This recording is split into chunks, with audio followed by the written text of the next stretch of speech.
and you have any questions. And I should just say that Miles is going to have to leave in about 10 minutes to catch a plane, so if there are any questions to him, they should be first. But yes. Hi, I have a question for Enrique. Hi. Do you want to step to the mic? Yeah, and could you also give people a mass who they're with? I'm with ABC. Okay. Enrique, as a new voter, are you concerned about allegations that there are flaws in the system for voter registration? Are you concerned that there could be voter fraud in the system? Well, I'm mainly concerned about having everyone that has the right to vote to be allowed to. Like the gentleman said,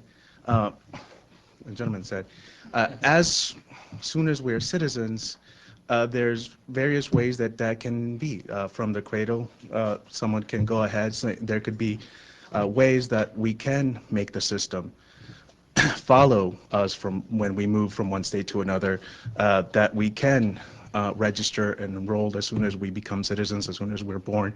So that's my concern. I think that we are able to form a system that can do that. But are you concerned about voter fraud? Of course I'm concerned with voter fraud. I think that there is always going to be that concern for people that want to game the system or want to actually because it's a form of disenfranchisement. Now, people in ACORN and like that, they're working towards having people working against that, and I think that they have those concerns. They spoke about all the ways and to keep their own workers from doing that. They work very hard towards that. They make all their, like they said, they put all their efforts towards keeping from that happening. So on that point, I trust them completely that they are putting, because these are volunteers, these are people who really care about the system. Excuse me. I'd like to add something on the voter fraud issue, if I may. Demos has done several of the most thorough studies of voter fraud in the United States that have been done up until this date. And the universal conclusion of the studies that have been done by us and other people is that the actual incidence of voters voting under a false name and attempting to register multiple times and to defraud the system is minimal, verging on non-existent. And so this issue is one that needs to be pursued. Allegations of fraud should be investigated, prosecuted if need be, but the actual incidence of them is so small that to use it as an excuse to try to discourage people from registering, to set up barriers with draconian voter identification provisions and other kinds of things, I think is a serious disservice to our democracy. So I think the voter fraud issue, while something that election officials should be concerned about, should not be blown out of proportion. The real issue that secretaries of state were concerned about for years was the low levels of participation. This is a year we can break through that. It would be a wonderful thing. For the record, Mr. Brett, what was voting under your purview? Yes, it was. And Common Cause will associate itself with those remarks. Our report also indicates the incidence of fraud, people actually coming to the polls fraudulently to vote, is very small compared to trying to get people to come to the polls and actually vote.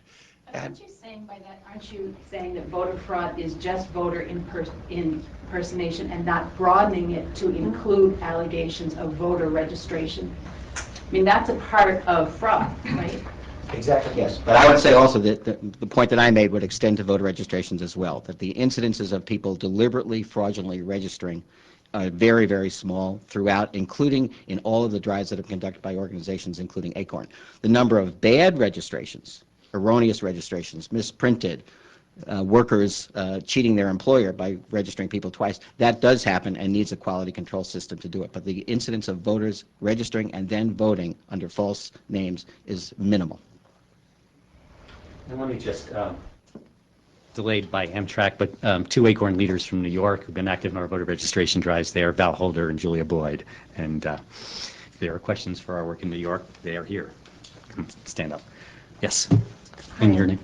I'm Suzanne Goldenberg from the Guardian newspaper. In the Mr. Rudman and Mr. Danforth made some specific allegations against ACORN. I don't know if you heard them, and maybe you could address them directly. They said there 37 ACORN employees were under investigation in Wisconsin, and 2 were indicted. I think they also talked specifically about investigations into 1,400 voter registrations in New Mexico. These are 2 cases where ACORN made directly mention ACORN. I'll ask Kevin to address those, but I should say that we tried to get into the press conference so we could hear the allegations firsthand, and even though we were the top subject of the conference, we weren't allowed in. So we extended an invitation to them to come to our press conference, however. Kevin? Wait a second, they wouldn't let you in? No. Okay. No, Bob Edgar tried to get in as well.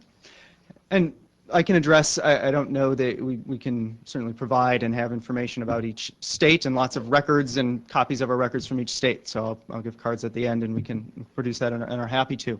But in general, it's important, I think, to understand, because it's not been something that's been widely reported on before this year, how voter registration works. You apply, you turn in an application, and elections officials look at it and determine if you can be put on the rolls.